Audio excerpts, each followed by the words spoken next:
देखो, जब कोई अपना प्यारा मिल जाता है ना, अपना प्रियतम, बहुत प्यारा, तो मन की स्थिति क्या होती है?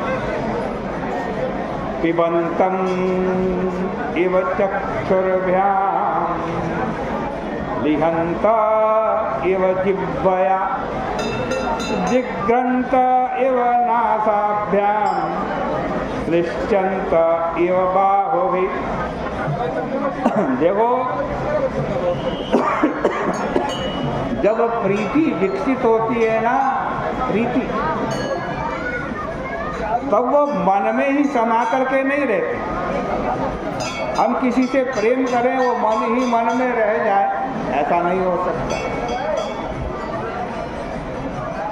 प्रियतम को देखकर ऐसा ख्याल आता है कि आओ आंखों से इनका रूप पी जाए, जीभ से चाट लें, नासिका से सूंघ लें और बाहों से इनका आलिंगन कर लें।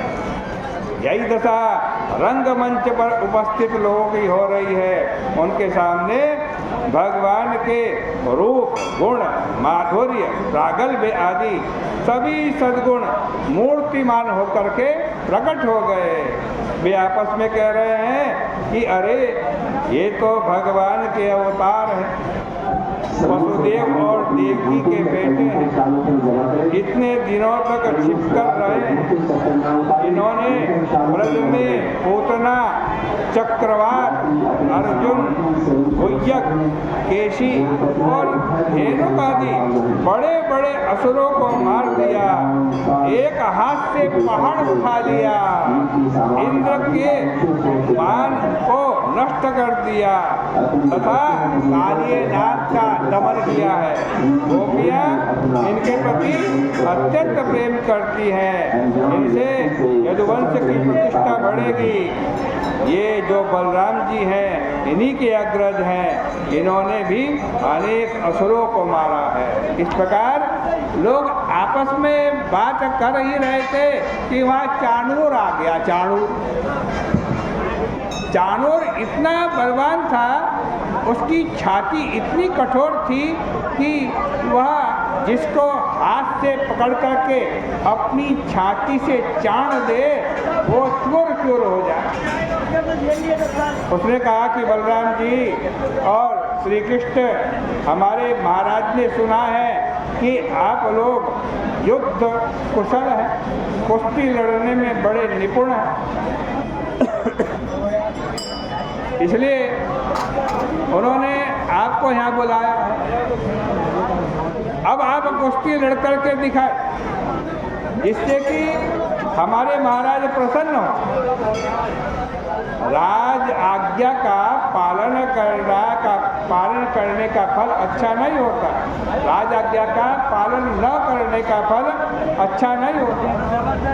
आप लोग वन में रहते हैं और आनंद से कुश्ती आदि के खेल खेलते रहते हैं। आइए हम सब मिलकर मल्ल युद्ध के द्वारा राजा को प्रसन्न करें।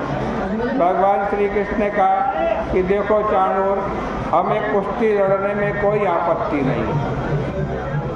हम भी कंस महाराज की प्रजा, वे हमारी कुश्ती देखना चाहते हैं तो यह उनका बड़ा अनुग्रह है हमारे ऊपर, परंतु हम अभी बालक हैं, इसलिए बालकों के साथ ही खेल दिखाएंगे।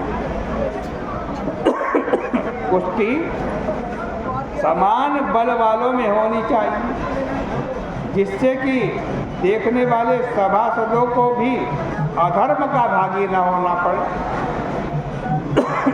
चाणूर ने जवाब दिया कि भाई, न तो तुम लोग बालक हो, न किशोर हो, तुम तो बलानाम बरा, सभी बलवानों में सर्वश्रेष्ठ हो। नहीं तो खेल खेल में कोवलिया पीड़ हाथी को कैसे मार देते, जो हजारों हाथियों का बल धारण किए गए। इसलिए तुम लोग आओ और हमारे साथ युद्ध करो। मई विक्रम वाष्णेय बलेन सह मुष्टिका।